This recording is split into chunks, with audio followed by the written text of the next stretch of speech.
Installation of equipment. First, installation of the hanger.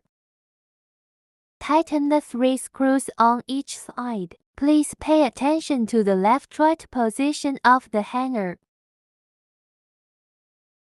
Second, the installation of the screen. Remove the 2 screws from the screen connection. Remove the 4 screws from the fixing plate. Connect the fixing plate to the screen. Connect the power cord and cut the cord short. The screen is fixed on the machine.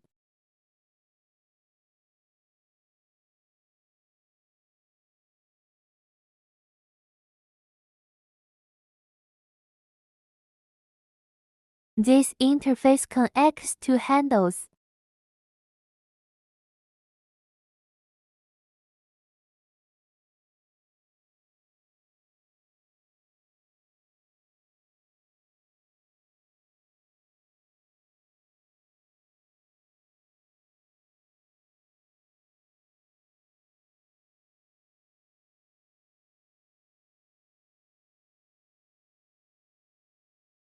How to connect the right handle of the machine.